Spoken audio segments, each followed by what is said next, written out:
Are there things that you wanted to say about the Veilguard? No, not necessarily. But I think, you know what I want to start with is Robin and listeners, would you like to meet Basil? This is Basil. This is Basil. It's very good. This is a stuffed rat that I'm holding up for our audio listeners. For my birthday, our friends and roommates Elliot and Vidya made a game. Where first at the beginning of the night I had to birth this rat. I had to literally tug him by the tail out of a hole in a box in front of the party. So that and I really can't express how jarring that first moment and introduction were. But it's a very cute stuffed rat. And then the rest of the night was a Choices Matters game where we were doing choices throughout the events of Basil's life, starting with their gender and then going up through high school and post-high school, college. They did wind up getting a tattoo, which Anjali drew on with fabric markers. That's sick. They did also get a Prince Albert, so they are they do have a safety pin stuck in their stuffed crotch. And then partway through the night, one of the choices it's insane. It's the world's most wholesome thing, and then you immediately yeah. Yeah. And then, because it was vote based, so everybody put their suggestions in the box, and then we would pull them and then vote between the two.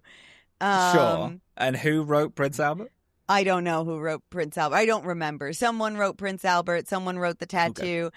And then for that one, Elliot gave a secret third choice, which was both. And the crowd voted for both. Very good. And then at a certain point, the choice went from something mundane to sometime after college, Basil would get access to a time machine or a portal to another world. And then people got to choose, like, put in suggestions as to which. And the winner was Time Machine to the time of the dinosaurs, I think. Cool. Yeah. So anyway, big stuff, big moves for Basil. Yeah. But he's a new fixture in my life. Good. Basil, very important character in the Dillin verse. Just wanted everybody to be caught up. Fantastic. That's really great. I didn't know any of that. I knew about Basil's existence. And the king rat is called Pepperoni? Oh, what are you talking about? The king rat that we have in the front room. No. His name starts with an A, and I can never remember what it is, but I know it starts with an A. I have literally talked... I have asked, oh my god, this question so many fuck-ass times. I know. And I don't think anyone has ever remembered. But the gender of Basil is New York Knickerbocker, and that was, just so you know, Friday night, which was notably the night before the Knicks took it in 5. Yeah. So he helped. So he helped. Basil did do something, I believe, because in the end it wound up that, like, Basil wound up coming back to like, because Basil took like a weird villain era at some point, trying to, like, gain power. Yeah. In an aggressive way, but then reformed themselves and is now trying to, like, make right with the world and create a universe in which these terrible things never happened, and is back in the present. So yeah. So Basil, I think, did influence the New York Knicks win for sure. Beautiful. Well, I'm proud of him. Thank him for me. Yeah. Even though, again, Knicks in 6 sounds cooler, and it would have been a home game. Knicks in 5 is, I mean, I guess more prestigious because it's It's better stats wise. It also is funnier that the only game that they lost is the only one that Trump was in attendance for. Yeah, that is good, and it's real. I believe that is 100% of the reason. Everyone can just acknowledge that is the only reason why they lost that game. I mean, it can't. What else could it possibly? Yeah, be? They were cursed by an evil witch. Yeah. It's good. So. Hi, my name's Dillin, and I've played 3 Mass Effect games. Hi, my name is Robin. I've played the Mass Effect franchise 100 billion times, but I have not played Mass Effect Andromeda. Correct. Welcome to Dorkspawn. Dorkspawn is a video game book club podcast where Robin, my best friend in the whole world, perfect guy, and I play choice matter video games, and we discuss them chapter by chapter like you would in a book club. We have been playing through the game Mass Effect Andromeda now. And eagle-eyed listeners will know that we're like 3 weeks late. 2 weeks late. And I'm going to say, this is entirely my fault. I struggled so hard to open this game because I was so outrageously uninterested in everything. Yeah. If this was a game that I was playing casually, I would know. I mean, I didn't pick it up. It was outrageous and nothing about it interested me. And then one rainy Wednesday morning, which was last Wednesday, I was like, yeah, I mean, I got to open it. I'll open it and I'll just play it all day. And then I kind of lost 12 hours to just doing an outrageous amount of shit in this game. I say an outrageous amount of shit. I have 100%ed 2 planets, which is Eos and Vold. I've done absolutely everything that you could possibly do on there, including... Oh, I also had to redo the last mission, because apparently it didn't save. No! And I came under fire a little bit because I got an outrageous case of gun-in-mouth disease when I found out I had to redo this last mission of a game I didn't want to play. That is to say, I do want to say this. Last episode, I was like, yeah, and the Angarans aren't resisting to getting turned by the cat. And you were like, yes, they are. I want to confirm, no, they are not. They specifically say several times the Angarans were not resisting to getting turned, and that's weird. Just a little bit of weird lore stuff. Yeah.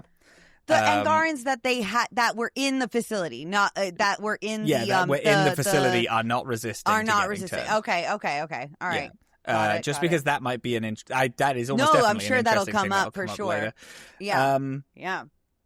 Yeah. How did you find this playthrough? Because I'm enjoying it. I'm not hating it anymore. I'm the world's greatest sniper, and it's very satisfying to me. Nice. Yeah. So I also had a lot of fun. I did a lot of stuff. I haven't 100%ed any one location.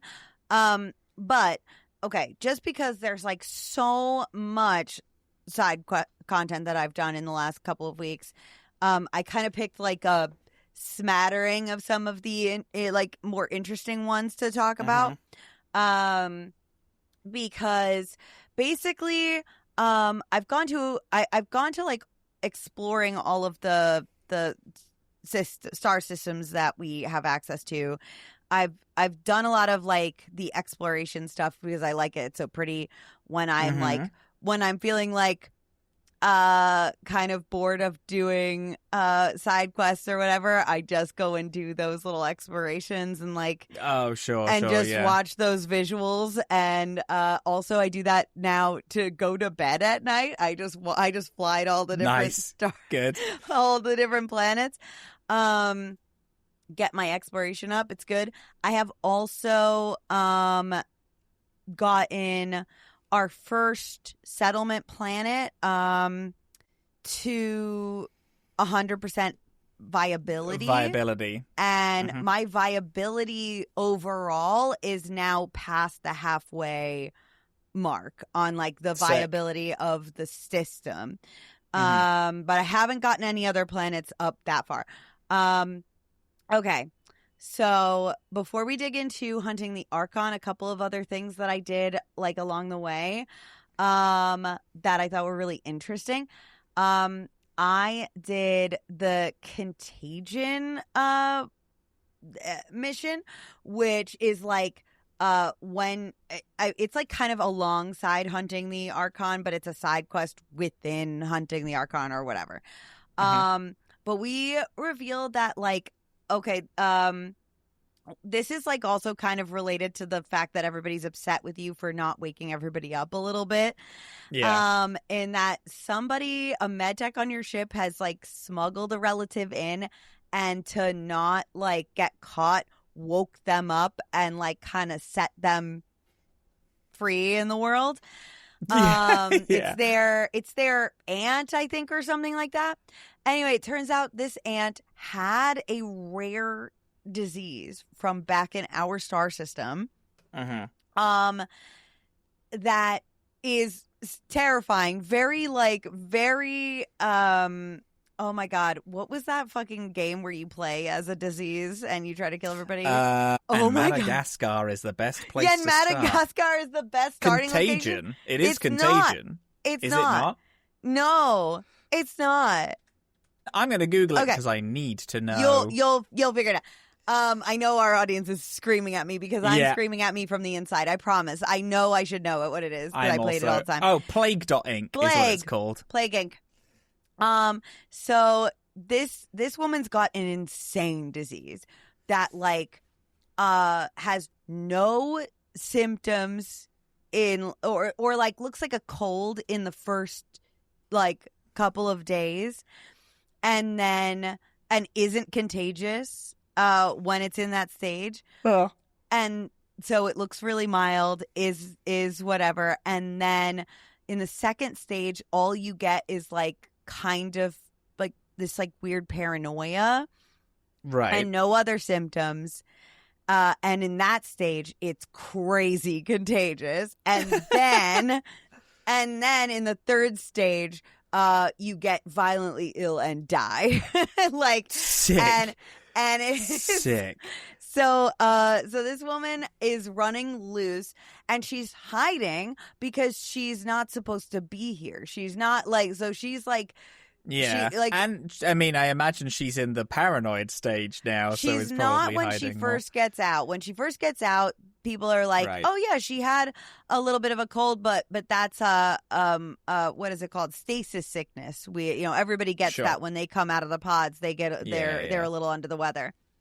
So feels totally normal. So she gets through screening and gets to go ahead right away. So you chase this woman all over. And as you are tracking her down, then you are watching through like notes that she's left and stuff that she is entering stage 2, getting paranoid. And you're tracking her also with Sam at points as well. And then when you do track her down, she's jumping from planet to planet. She steals a ship and jumps planet to planet. God. And so you're like, and you're in the middle of this, of hunting the Archon. Like, we still don't necessarily have 100% of faith from the Angarans. Like, we don't. And so, like, from our perspective, we're like trying so hard to like prove that we are here in good faith and that we want to work together and that we want to be allies and blah blah blah blah blah. We've got the, oh my God, what are they called? The Rokar situation with the Angarans, which is like a whole other thing, which like there's a lot of people that don't trust you. And then it's like, maybe we might have just released a bioweapon. A bioweapon on the entire star system, and that's all going to be for naught. Nothing that we've done will have mattered. They'll all want to kill us. But right before you do find her, you find evidence that she has come into contact with Angarans and they are immune to this disease. And then we get confirmation of that. And then we find her and we decide to, there's a choice with this one, which is to either basically just kill her to prevent the spread, or to take her to medical and study her condition.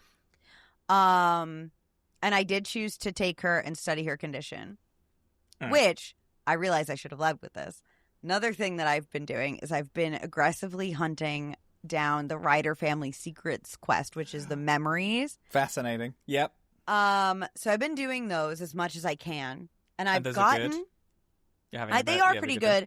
I think what's happening right now for me is in the last few that I found, it is more where like we're watching these videos from my dad's perspective. My dad has a wife who is, dead wife in a Lifetime movie. Perfect. She's so smart and funny and charming and witty and beautiful and whatever. And 2 kids who want to follow in his footsteps and idolize the ground he walks on or whatever. And your father in all of these memories is a cold, emotionless, distant bastard.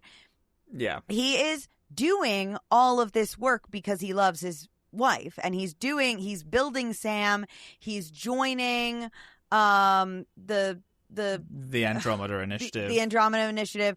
He's doing all of this to have a shot at saving her, but he cannot speak his emotions whatsoever. So for me, alongside finding and uncovering these memories, me, who I've played this character like as cold as this game will let me, which in my head is a lot colder, by the way. Just let me for the record. She has been a bitch and she has made the coldest choices available to her. But then there's this thing that's happening where she's uncovering these memories, and I forget exactly what the quote is, but there's a dialogue between her and Sam after she watches one of the memories where she's like, he clearly loved us, and he never told us, or something like that.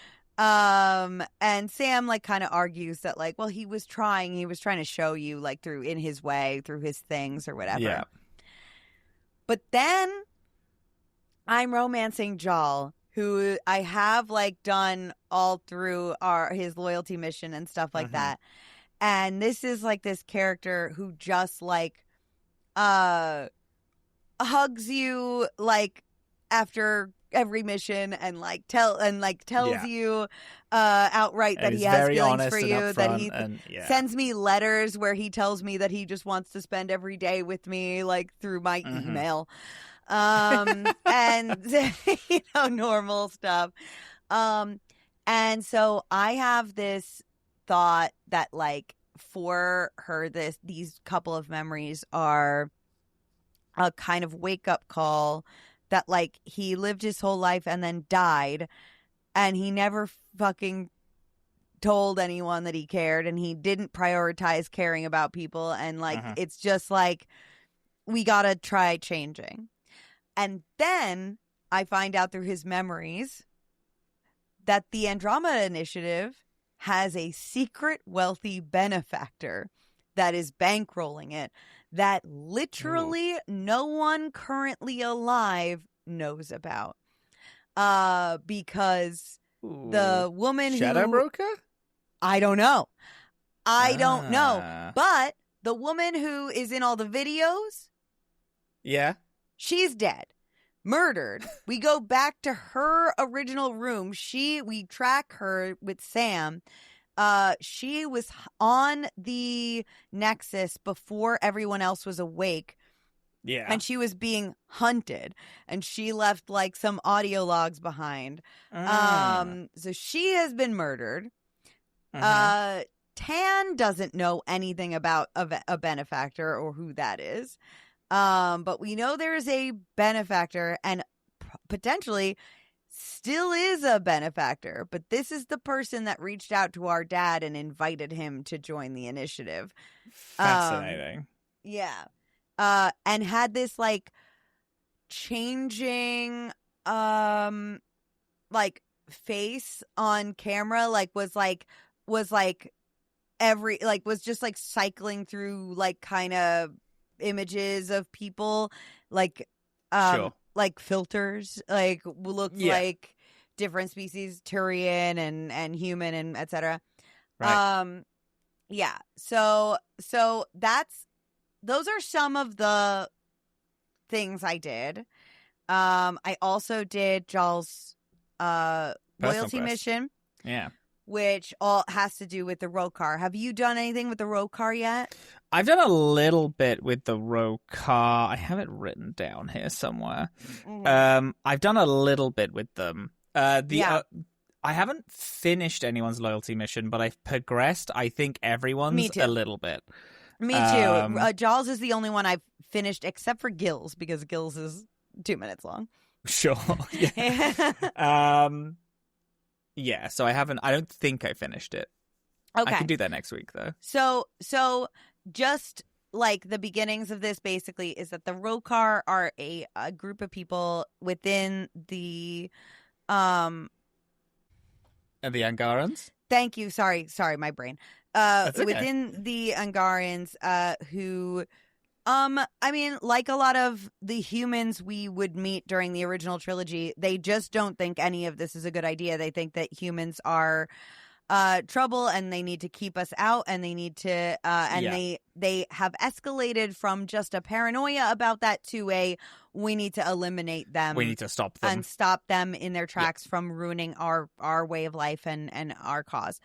But what happens is that we're introduced to them and Axul, their leader, who we meet like when we first meet. He's like the one that doesn't trust us kind of in the beginning. Yeah. And they, once we like really learn how this has progressed, then they become like kind of another random enemy that we start encountering like basically everywhere we go. Sure.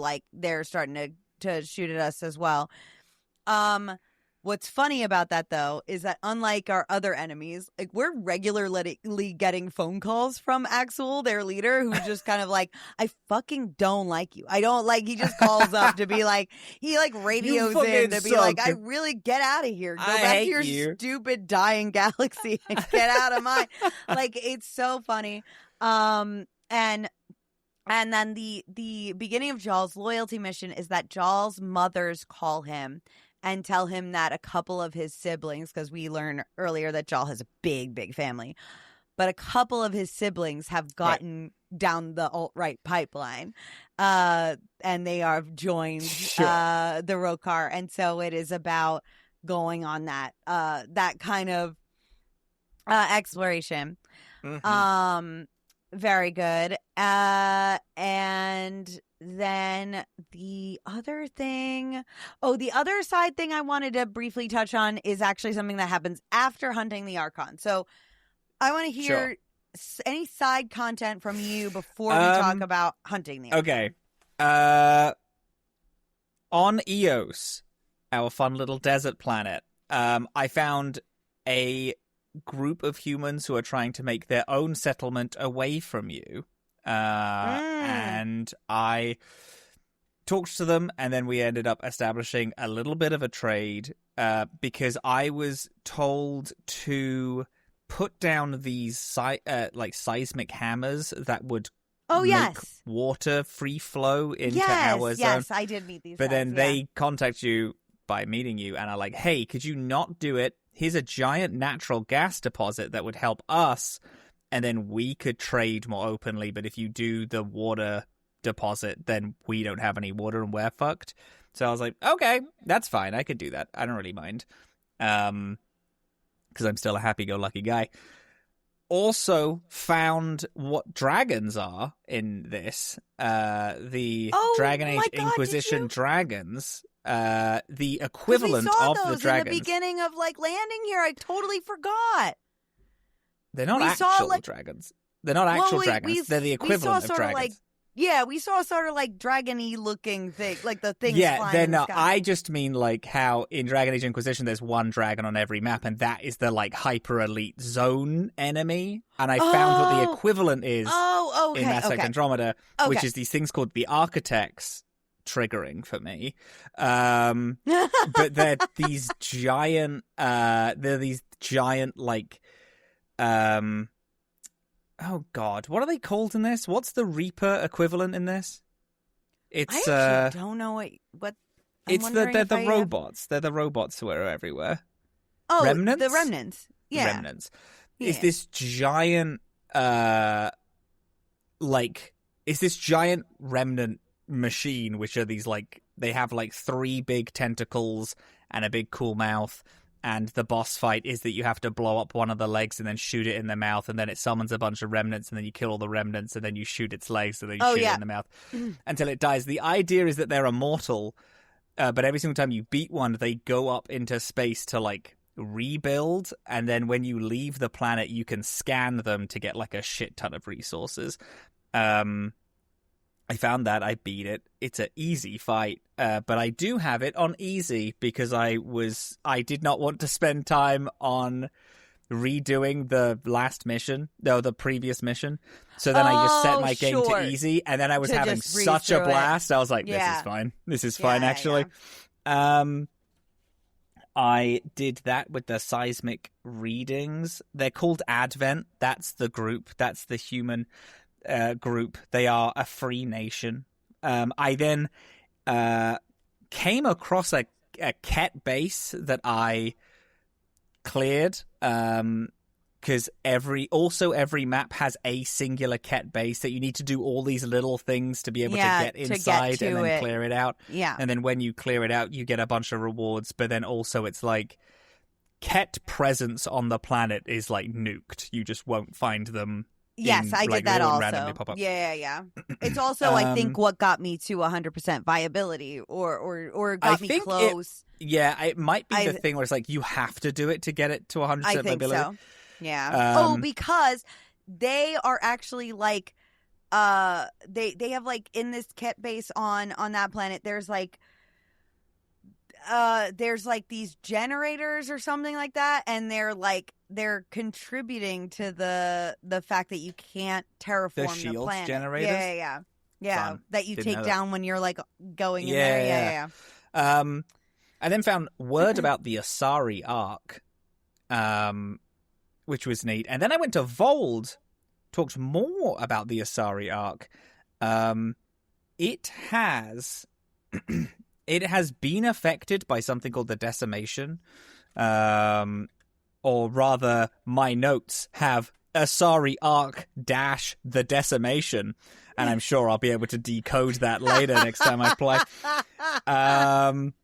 Yeah. I helped. There is this type of animal that is really beloved by Angarans, and humans are hunting it, and as are Ket, so I had to stop that from happening. They're poaching this animal.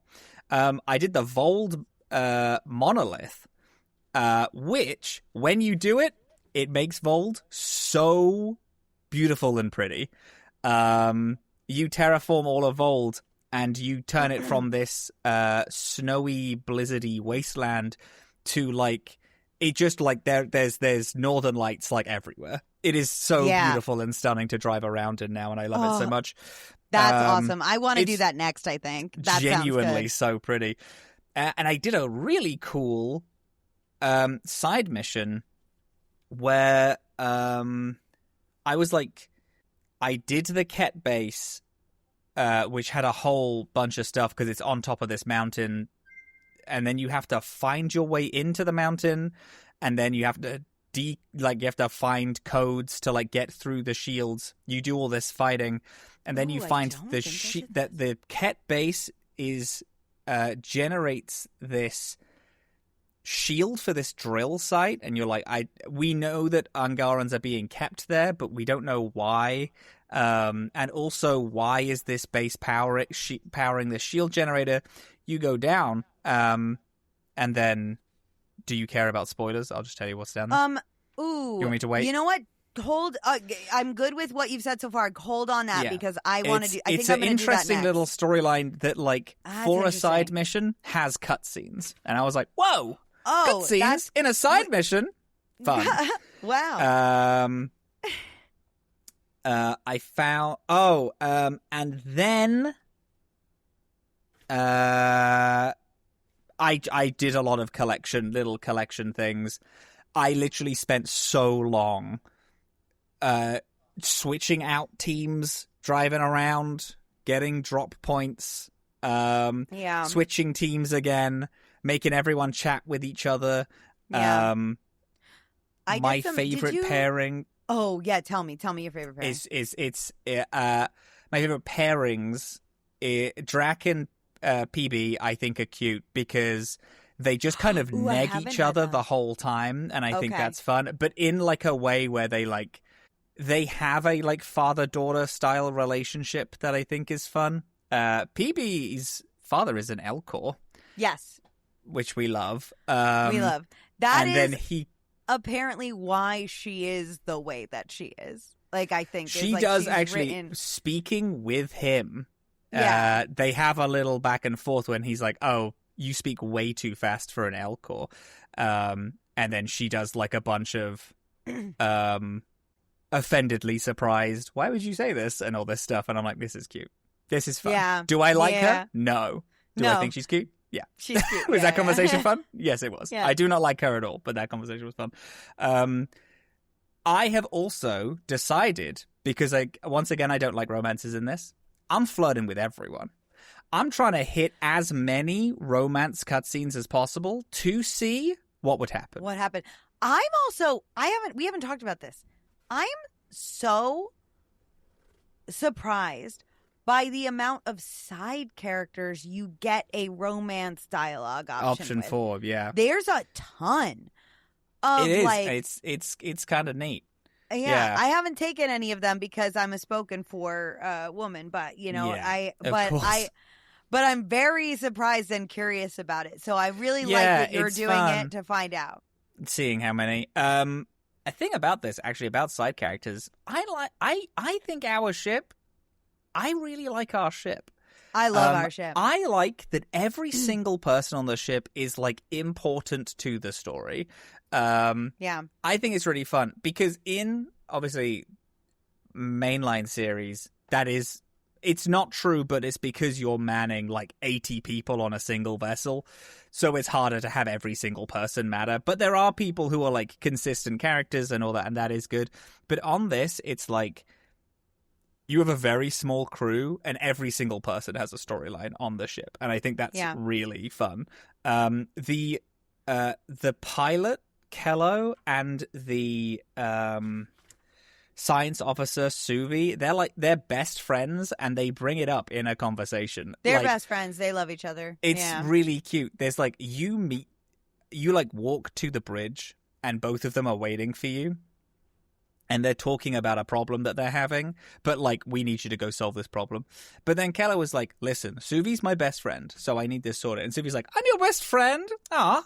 And then they talk about it. I'm like, I actually love these two. What a cute little duo. I like Gil a lot. I think Gil is weirdly important. Like, honestly, I think it's odd how important this character is. I forgot. That's another one I wanted to talk about. Did you get Gil and Kallo's fight? No. I haven't. Gil suggests updating the ship to make it better for the atmosphere we're currently in, and like and to make it fly better. And Kallo loses it, and they have a big blowout fight about it. Like, Kallo is like, this is disrespecting all of the dead scientists that gave their life to make this ship work. Everybody, like, this ship is perfect. Gil is like, it's a beautiful ship. It's just, it needs, like, you're right. It's great. It's wonderful. But like, we gotta, and then it's up to you, of course, to decide. And I'm like, yeah, improve the ship, for God's sake. That's fun. That's really cool. I like that a lot. But then afterwards, you have a conversation with Kallo about it, and you're able to try to, like, de-escalate. And then And then if you successfully de-escalate Callow from freaking out, Callow then shares the original schematics with Gil so that the job will be easier. Cute. I like the team. Yeah. I do. Yeah. And I'm going to say this. I'm sticking with my original point. I think the crew has very little sauce. I think that they are pretty bland. Like, they're pretty bland just overall, and that is a bummer, because the moments that they're not bland, it's like, wow, we could be so good, gang. This could be so interesting. I for some reason, there's something about them that I find fundamentally uninteresting, even when they're doing interesting stuff. Like, things that I like, and I'm like, oh, this is cute. Oh, I like this pair together. Oh, I like these people. I actually love the ambient dialogue when driving around planets. A big reason as to why I did it so much. Because a thing which I really like is that you are involved. Like, Ryder also joins in on the conversations and then shoots the shit with everyone. Yeah, saying stupid ass shit about how... I know. It really fits my character. So I am sorry about it. No, I'm so happy for you. But that's the thing is, like, I feel like the game does so much stuff that is good and interesting. Yeah. But at the same time is so uninteresting. Do you know the thought that I had? I had this while playing the last couple weeks. Is that what if everything about Dragon Age 2 was kept the same, but it was an open world game and all of the content within Dragon Age 2 was spread out within a open world game. Like, you could walk outside of Kirkwall. Yeah, or just like that, like you were just doing endless endless walking around and picking up tasks and stuff like that. Oh, sure, yeah. And so, like, all the things that make Dragon Age 2 good is that there's such tight writing and the storyline is so tight, and like going and doing the fights and stuff like that. Yeah, the fights are repetitive, but they're over so quick, and then you are back into the story like so fast. Good. Yeah. If there was like 2 hours between every single moment of like of interesting dialogue that you got, bits. like that's kind of what is happening from my perspective in this game, is that I'm like, yeah, this has all the ingredients of a Dragon Age 2, but it's stuck in Dragon Age Inquisition. And I really I said this. I mean, we've said this a little, where it's like they've taken all the wrong lessons from Inquisition. Yeah. Let's keep the open world. Yeah. It's yeah. I don't know. I just don't know what it is. I just learned all the wrong lessons. Yeah. But there's something there. There's something there, but then there's also something like just missing. When I'm talking to a character, I'm just like, my eyes glaze a little bit. But I was finding actually nearer the end of the of me playing it, of like my like PlayStation, I found myself like actually not skipping dialogue and just like watching people, like listening to them rather than what I've been doing other times, which is just skipping. I guess I'm just finding them more interesting to talk to. Yeah. Anyway, it's a whole thing. Yeah. No, I get it. Okay, one other thing, Gil, I got after I did this, mediated the fight with him, I went back to the Tempest, the Nexus. Yep. Wait. Oh, which the Tempest is the ship. Tempest is our ship. Nexus is the big station. Yep. Went back to the Nexus. Sorry. Went back to the Nexus and ran into a guy, random guy, who was like, hey, that engineer, you Gil, he single? He is looking real good to me. You wanna? We used to know each other back in college. You wanna? Only 2 gay guys you know should you wanna date. link me up? And I'm like, I mean, I could tell him. I guess maybe, I don't know. Yeah, he's on my crew. He's like, I'm sorry, never mind. Whatever, never mind. And I was like, okay, all right, bye. I go back to the ship. A day later, I get an email from Gil, and Gil is like, that guy is so fucking annoying. Like, It's so funny that he literally so is just funny. like, I don't know. Did you say anything to him? Because please don't. He keeps messaging me, and I hate this guy. And I thought that was really so funny. fucking charming. That's so It was fun. really good. Sanguis populi, the blood of the people. The dark protectors of the hidden city of Ozerod, deep within the illusory forest. Familiar with death as they have eluded it, they are called upon for a desperate task. Slaying a creature from the great beyond. Blythe. This might not be easy. Being surrounded by death. I don't understand how they can do it. Elvira. Someone must watch the bodies, and none do so as diligently. Swan.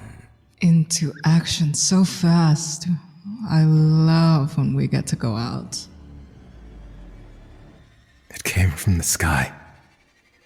This great, pale monstrosity. You just had to sate your hunger. You couldn't have saved it for the beasts. I prefer the gratuity. Vampirism is not immortality. It only prolongs the inevitable. Is this the end for Sanguis populi? Blood in the snow. A tale yet told. Halloween 2025. Sorceress, lower the barrier for just a moment. Sanguis populi departs.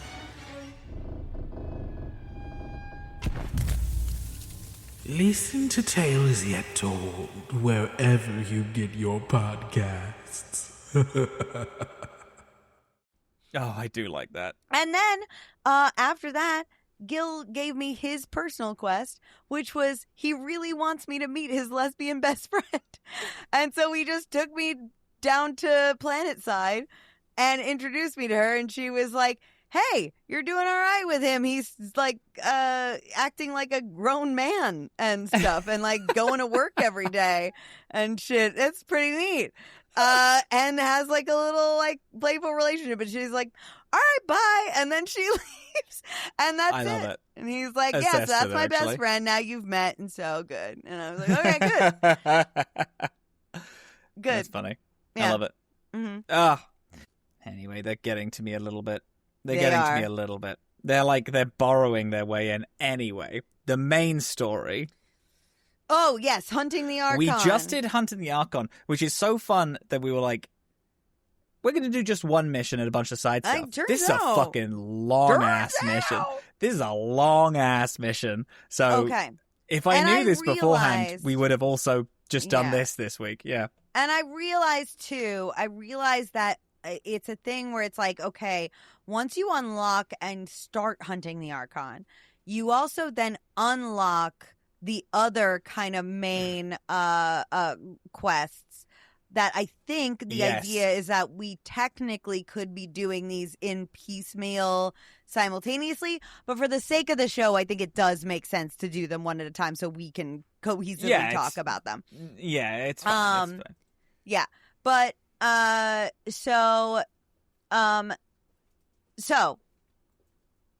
basically the idea with this is that the Moshai tells us that the Archon has a map to Meridian that we Yes. should investigate and get. Because the Meridian is That's the center of all these vaults. Yeah. It's the thing that's going to let us terraform planets so that everyone can live peacefully and have a beautiful future in life and love. Yeah. So I mean, oh my gosh. Oh, so we learn about now that there are okay, on Kadara there are like Kadara is like this very like split planet where there's like a top side and an underside. and there's this is the pirate outpost, right? Pirate outpost. This place is the most Star Wars ass place that we've ever been in Mass Effect. And I'm gonna tell you this. Fuck with it like crazy. Yeah, fuck with it like crazy. This place fucking rules. Seedy underbelly, kind of like that's where all your cool people are doing drugs and murder. 90% exiles from the original fight on the Nexus came here. Yeah. It's cool. It's a cool, very flavorful place. It's a fun place to walk around in. I truly did nothing on this planet except for what the main mission demanded of me because I was already late. So I did some crazy trick stunts with the vehicle, the Nomad, to get over the mountain to clear this quest. That's really funny. I really went fucking insane. But it's cool as shit. This pirate outpost has two major factions, the Collective and the Outcasts. Yeah. You meet a spy when you get there, a cool character who reminded me so much of Dorian, just in like his vibe. Oh, yeah. Nothing like in the character, but like vibe wise, I got a really big Dorian feel from him. He's really cool. We meet him because he is this is Reyes Vidal that you're talking about. Yes. Reyes Vidal is there to tell us about like the voice of, I think, Sloane Kelly, right? Or is he just the one that tells us about Sloane Kelly? He is the one that tells us about her. Sloane was a big part of the uprising on the Nexus. Yeah. And another thing, one of the coolest character designs is Sloane. I think Kelly. She's so fucking sick. I like Sloane Kelly a lot. Yeah. I like Sloane Kelly a lot as a character. Very interesting. Yeah. Reyes, we meet Reyes at a bar. Reyes, he gives us access to Sloane. I think he sets up a meeting for us. Yeah. Yeah. And then we go and meet Sloane Kelly. Sloane Kelly is kind of rude to us, but like also kind of accepting. This is another, oh my god, Mass Effect mainline. The head of Omega. Yeah. This is another ahead of this whole crime syndicate thing. She's cooler. I'm gonna say I think Sloane is cooler than the woman in with you. I agree with you. Yeah. But then I liked the woman on Omega because she was more cringe, and I think that is a freedom and a joy, because when she says I am Omega out of literally nowhere, it's the funniest shit ever. It's really funny. I love her having fun. She kind of negs you. She doesn't trust you. Obviously, you're part of the Nexus. You have two choices. You can either be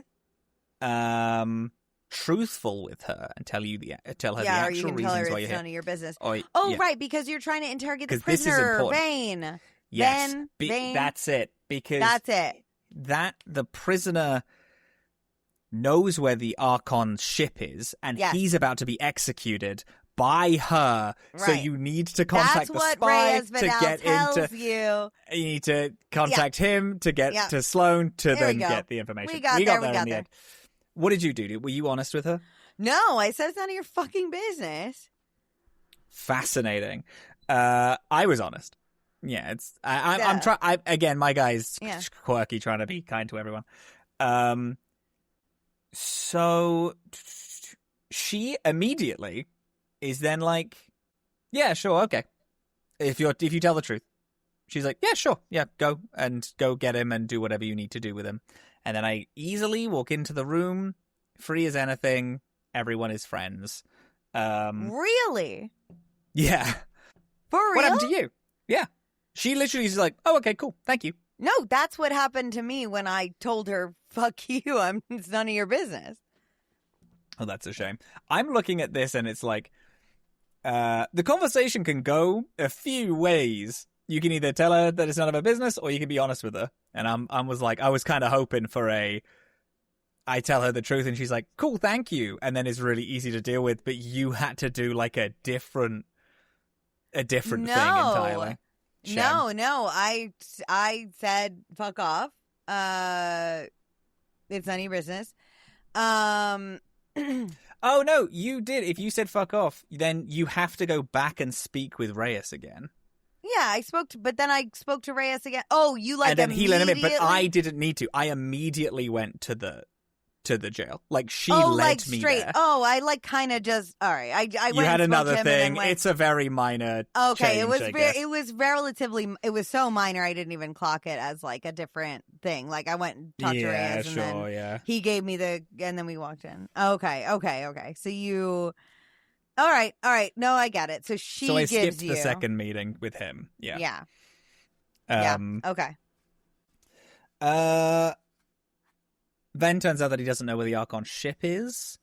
But there is a transponder that he has buried outside of town, and you can use that to try to, like, figure out the position of the ship. Right, yes. You go on a fun little drive.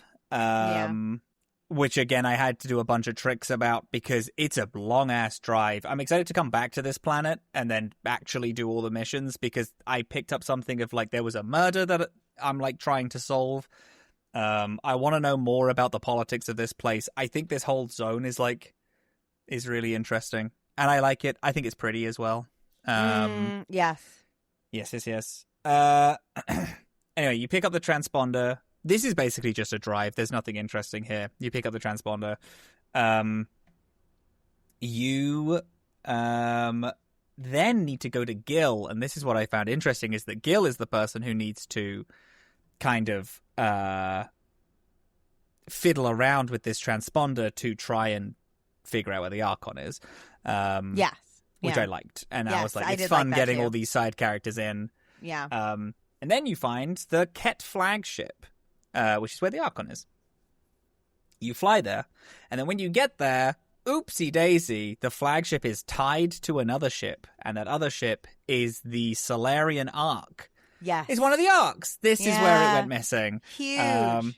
Which is really cool, and I really liked this reveal because it made the arcs. Because then, again, a big part of the complaining is like, why aren't the arcs the main story? And then it's like, okay, good. this They is are. what They they are the main Thank story. God. It's So roping happy. it back in and tying it together.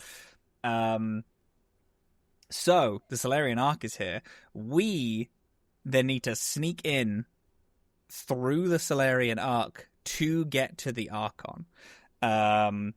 We on doing a scan, we realize that find out that the Solarian Pathfinder is on there, and then when we land on the ship, we do a little look-see, and then it's like, oh no, the Solarian Pathfinder is dead. This is the dead body. We do a little biometric scan, and it's like, nope, this actually isn't. This is a body swap, so they pretend that the Solarian Pathfinder has died. You find the Solarian Pathfinder in cryosleep. You think still, but then when you get her out, it turns out that she says that when the Ket went on board, she had to go back into cryosleep to avoid detection, basically. Yeah. That's what she did. You tell her about the Meridian relic, and then she wakes up a bunch of other Solarians.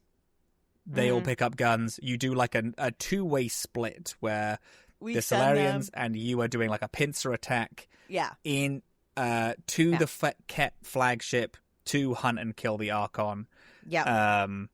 And but mainly with the goal to boost the Meridian map, the map of the Meridian, so you can find it.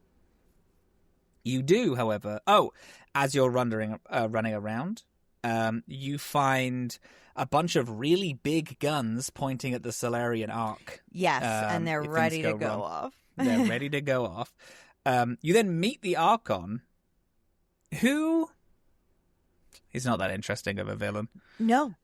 Deep. Yeah. He's just kind of a guy. A little weird. Yeah. Yeah. Because I think, is this the first... Am I wrong in that this is kind of the first time he speaks? No, he's been speaking. He's spoken to us before, but this is our first like face-to-face meeting with him. Yeah. Okay. Yeah. It's just the first time face-to-face. But it just felt like, okay. It's just kind of mid. He's just not that thrilling. And then I got a little mad. Okay. So, cool thing happens. Cool thing number A, you all get trapped by this, like, in these things. The only way to turn off these chains this was so cool. Yeah. Is to this was so die. Cool. You have to die to do it. And Sam is like, I can turn off your heart, and then I'll turn it back on again. But I just want to clarify. Sam says he can stop your heart, and then he can resuscitate you. Oh, sure. You do it not might have not work. You do not have a mechanical heart that can be turned on and off. He is going to kill you and then give you basically internal compressions and hopefully revive you. In the hopes that you get this back was one of the most terrifying things I've ever seen in a video game. To be completely honest with you, I was terrified, but it was very cool. Very cool. I did. This is one of the moments where the same point hit me of, man, I wish they were doing something a little more interesting with this, because it's really cool. What an interesting little bit. But it kind of happens. Yeah, you're gonna live. You're the protagonist.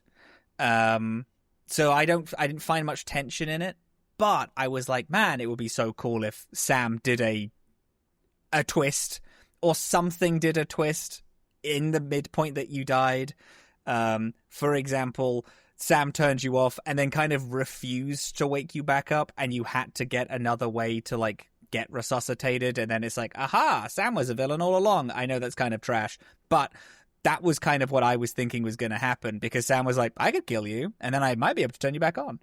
And I was like, ooh, are you going to do like a villain twist in some, because it would be interesting. We don't even have all our memories. We don't even know how you were made. Like, that could be interesting. It could be something. That could be interesting. Or like something happening with that. I was expecting a little more. It kind of happened and then left, even though I was like, this is cool.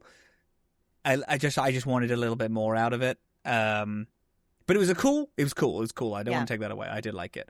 Then you free everyone. And then it turns out that the Ket are just Reapers. They are like taking bodies. They're taking other races and then Ketifying them to make the perfect Ket. And I'm like, oh, we've done this before. Krogan Ket. Krogan and I'm Kets like, come out and fight you. And I went, this is less interesting. We've just already done this because storyline. It's literally the main point. This was something to do with the Angarans. Like, this was like that they. I thought all Ket were Angarans. Right. Is what I thought. This had some sort of like meaning about, like, I don't know. It's just that annoyed the shit out of me. I know it was deeply upsetting.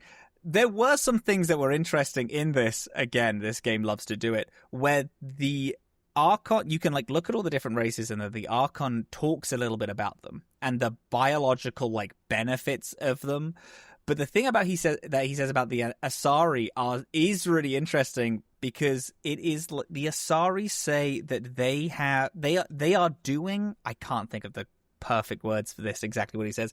He says something about they're doing like they are doing like something similar to genocide to every single race, and pretending that it is ooh woo, oh my god, we're so kind, we're just seeing embracing eternity, which is poetic nonsense that is the Archon's word, which is poetic nonsense, because an Asari can mate with any other species, and the child will always be an Asari, regardless of, what the other thing is.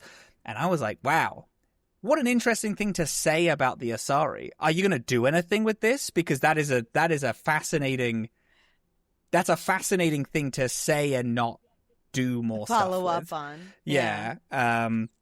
Anyway, and then although the it Krogan does give like a super twisted view of what anything of what is. the Asari is. Of what but the Asari I do is, like and that. Frankly, what genocide is, because it's not genocide. Genocide is not the word that he uses, but he uses something like where they are forcefully assimilating every other race to be an Asari. But they're making it sound like poetry. But it's a forceful thing. Like, no other race has any say in what an Asari is. An Asari will always be an Asari, which I think is an interesting thing to talk about. And then they're like, whoa, the Krogan are so big, tough, strong. They could probably take over the galaxy if they didn't have the genophage. Let's just make Ket Krogan. They make a Ket Krogan. You have to kill a Krogan. Yeah. It's the same storyline that we've had. Yeah, it is. Oh, how many games have we had? 4 times now we've had this storyline, and I'm so bored of it. Leave the Krogan alone. We've done the most interesting thing you could do with Krogan, and it was Morden Solus. We can stop. It was cure the genophage. It was cure the genophage. And give a young Krogan a position of leadership under the mentorship of his big brother. That is to lead them into a new future. We did that. We did that. And we did that. Yeah. No, I agree with you. It's like almost interesting. It's kind of interesting in that with that kind of with finding the like room with all the species where you like learn about you hear the little like codex entries there. It is like, I don't know. I mean, I guess this is kind of, it's not really any different. They're just doing, I don't know. I was going to try to argue that they're doing something different, and I lost it in the middle because they're not. They're just doing the same thing. It's literally just the Reapers again. It's just the Reapers. And it's crazy because it's like, hey gang, we've done a really interesting take on this. We should, the amount, and this is what's the worst bit. We have had 2 different ideas of what the Ket is in the 4 episodes we've done of this game, both of which are so much more interesting than they're just doing the Reapers again. They're just kind of assimilating stuff and trying to make a perfect species. Rubbish. Them being panicked and we also need resources. The only way to get that is war is interesting. They are all Angaran and have been Angaran this entire time. Love it. They just have a different like they feel that this is the final evolution in for Angarans, like, and they just want to make it happen faster. Like that. Yeah. Like I don't know, a million things. But regardless, whatever. We take in the last bits of this game when you get to the map and you recover the relic. There's a point at some point we have split up with the Solarians. We said that already. We have the other we've been seeing the other them Pathfinder several times has mission. taken her crew, and we're trying to like keep tabs on them and make sure they're alive. But then we discovered there are a ton of other Krogan bodies on this ship that are about to be turned. They're like in pods, like about to be Ketified as well. And so we could separate the ships and just get away with whoever's alive on the ship and whatever. We then find out that like our other Pathfinder, Solarian Pathfinder, is backed into a corner.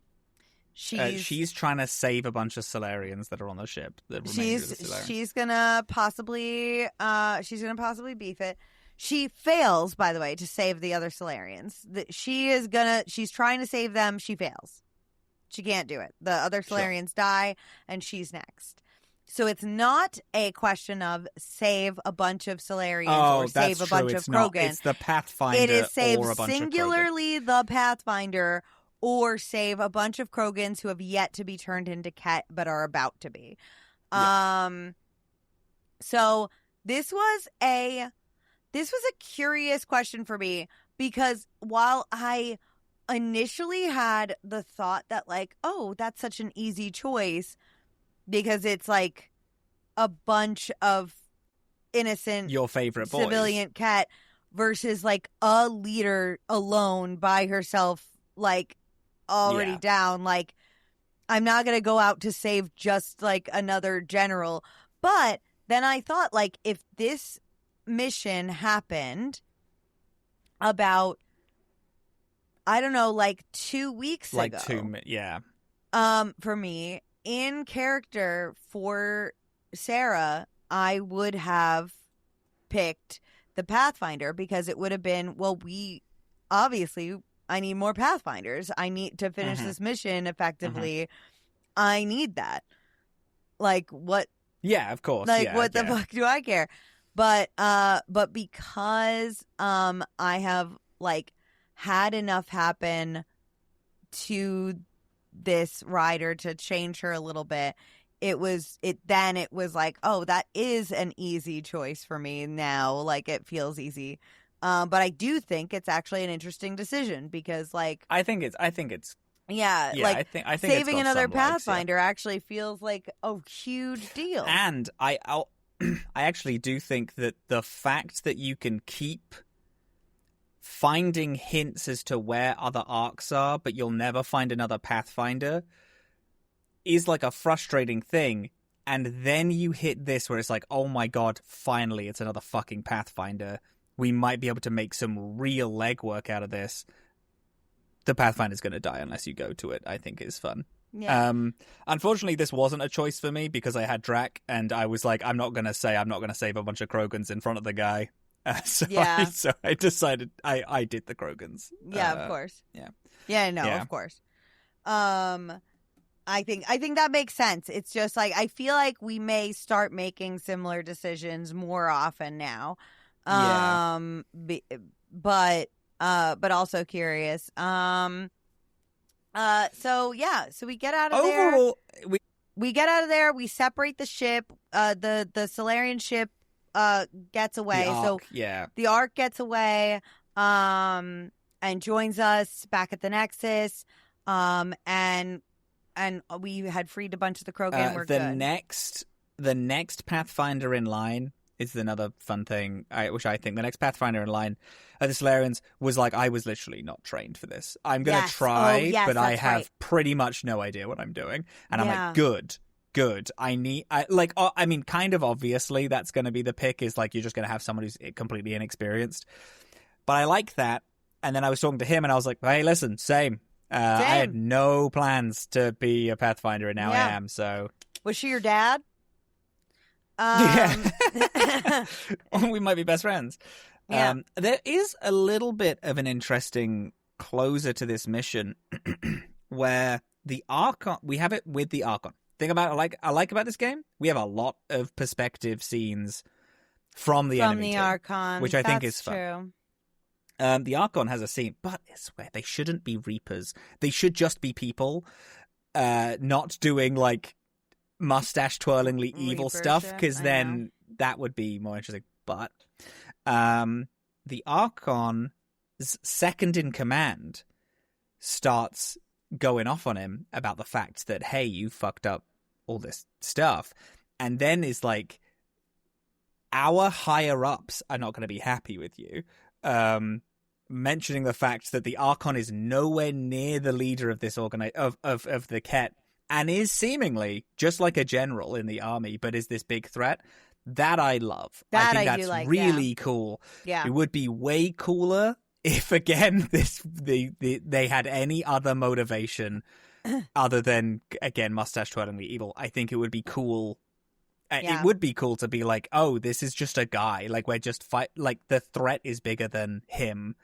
But I like that. I like the scenes with them, because I'm always a big fan of when media shows us the villains' perspectives, and it's like, oh, they have their own internal politics like we do, and theirs is kind of crumbling because we keep doing stuff. Always think that's fun. Mm-hmm. I liked the mission overall. Very long mission. No, I think it it's too. pretty good. Yeah. I really like Kadara Port. I like the I do characters too. that we met. I think the choice is fairly interesting. I think I could have used a little more in it, but I think it's I fairly could definitely interesting. use choices. Also, do you know what I realized is that, and I realized this because during my romance escalation with Jal, is the first time since the very beginning of the game I got a react, like a quick time react. Oh, yeah. They are so few in this game. They really are. That there is to the point where I'm like, we shouldn't have them. we shouldn't really. have them, because then it's like you're not ever anticipating one to happen because they're never happening. Yeah. So it's like a kind of a bit silly. It's a weird like jingling keys in front of you. Are you paying attention? And it's like, no, nothing's going on. Stop chucking these fucking reacts at me. I know. The one I got was after you finish Jal's personal quest. If you're romancing him, he asks to bring you back to meet his moms. Cute. And you go to meet his whole family, and when you meet his mom, you get a quick time react to hug his mom, and I'm like, big. That could miss that. Yeah. That's like, and I'm like, I haven't had one of these since the minute one of this game. Like, yeah, what? And like the when you meet the first, oh my god, Primarch, and then it's like a kill him as he turns around. Yeah. Yeah. Yeah. In the Kep facility. Yeah, it's basically nothing. Yeah. So a little annoying, but I'm like, I just want more choices that I don't like it being a hug react. I don't know. It's a little weird. I understand the idea behind it of like, it's an awkward situation.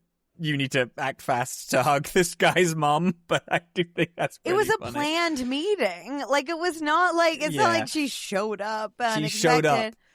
Yeah. I don't know. It was just silly, and I'm just sort of like, I feel like they could be using this better, but like, whatever. Ultimately, not the biggest complaint. Also, just like other random thought is that like spending more time with and doing part of Liam's personal quest, which I have not done all of yet. I just want to say that I'm more and more mad that you can't romance him. Yeah, he's annoying. Literally perfect for your character, and it's crazy. Every single new thing. I am actually like, he is probably outside of Jal, I think my favorite. I love him. No, I like him a lot. I think he's good. He's one of my more favorite companion characters. Yeah, I do like having him Which around. I think is really fun, because I think actually in the original trilogy, your human companions were your least interesting, which I think is very funny. Yeah. Like, I actually like having Cora around. Yeah. More. I think it's interesting that Cora is slightly racist. She's an Asari. She was raised by the Asari. What so business crazy do you that even she's have? like lightly racist. Yeah. If she was raised by Solarians, I'd be like, yeah, all Solarians are racist. Obviously, you're also going to be racist. Right. Kind of growing up there. Oh, I'm my like, God. Asari? Oh my God. You should, if you haven't, go to the Nexus. Go to the Nexus. Yep. If you haven't yet, go visit Jal in the cultural center. Cute. Okay. Because he's hanging out there, learning about all the different races from the Sol system. Yeah. And like wants to absorb everything, and he's making his way through. If you go there enough and you get to where he is now standing by the Help me with Turians, Solarians, Asari, Quarians, humans. Quarians. He gets to the Quarians. He says something that you brought up earlier in us doing this show about this game, about what would have been like about the similarities them being and stuff villains like and that. Stuff, or finding also, a perfect planet that works for them. Yeah, and like finding kind of the ties between what's going on in this game and them. Jal has some interesting things to say. I think you'll really like it. Cool. Okay. Okay, I'll do that. Fun. Yeah. I do like the Nexus as like a home point. I like a place that's like so in turmoil, but it is quote unquote the home base. I think is fun. I like it. Yeah. The thing about this game is that there's so much to like, but the problem is that they miss the mark on so much stuff that I'm more angry. But because it's I'm so not angry. close. I'm not angry. I'm disappointed. Disappointed. I'm so disappointed in all the minor close. things they mess up. It's just so close. It's like, so gang, close. it's all right there. It's you're writing it. And the fact that they're addressing things and it's like, this would be interesting. Why aren't we doing that, gang? Yeah, it's so close. It's so close, and that's what really makes it hurt. Yeah. Yeah. I know. But I will say I am enjoying it significantly more than I have in previous weeks. Yeah, like I had a good time driving around, getting to know the people, doing these little side quests. Yeah. And then again, I was thinking the entire time about Inquisition because I was at yours whilst we were playing Inquisition.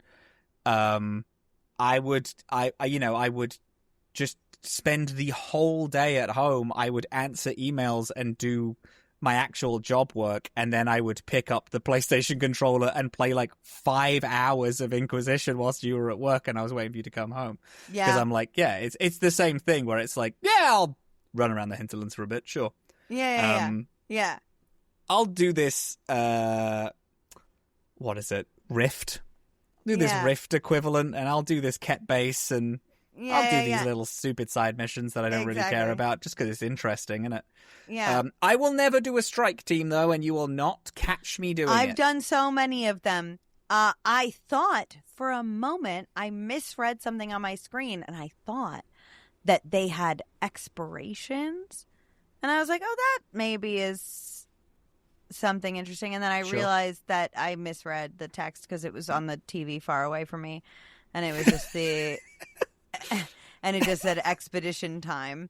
And I was like, I thought it was like expiration time. And it was like, oh, maybe like there's a limited time and to get these, and you got to strategize about like, which ones you do and which orders. So that you don't like, no, it's wrong. You just do it. You just hit them and do them and get the points. And I was like, okay, fine. Sure. Stupid. So I'm hitting them. I'm doing them. I'm getting the points. Next week. Do you want to do the 2 planets that you get in the hunting the Archon mission, or do you want to do a little further than that? What do you mean? Because we got 2 planets. Yeah. And it's like, go do this or go do this.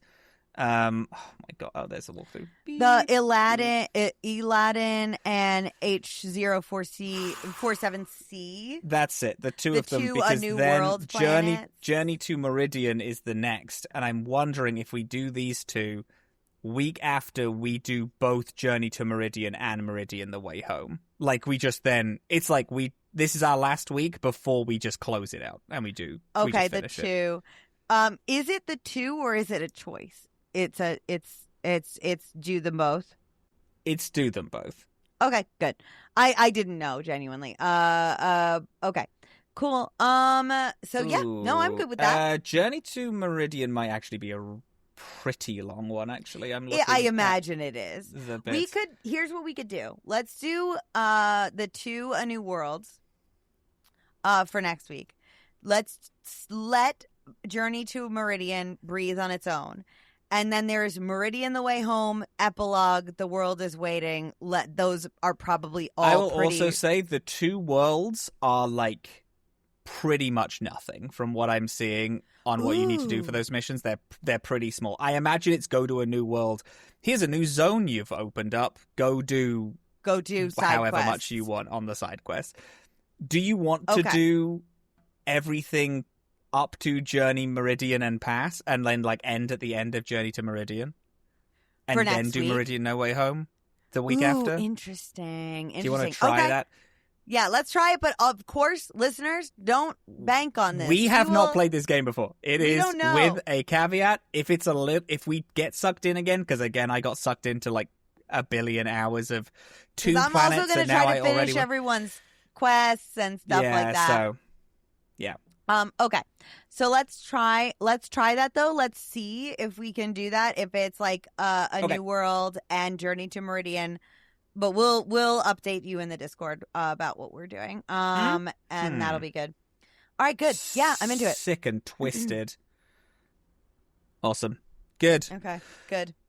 Well, You freaks. pieces of shit. You fucking goddamn losers. dirty, You absolute filthy dumb monsters. scum. You're dumb scum. I can't even look upon you. I can't even bring myself to Actually, gaze you make upon me you. so sick. It's crazy. Because you dumb idiot, make no mistake. This is a one-way trip. One-way trip. Good. Good. Freaks.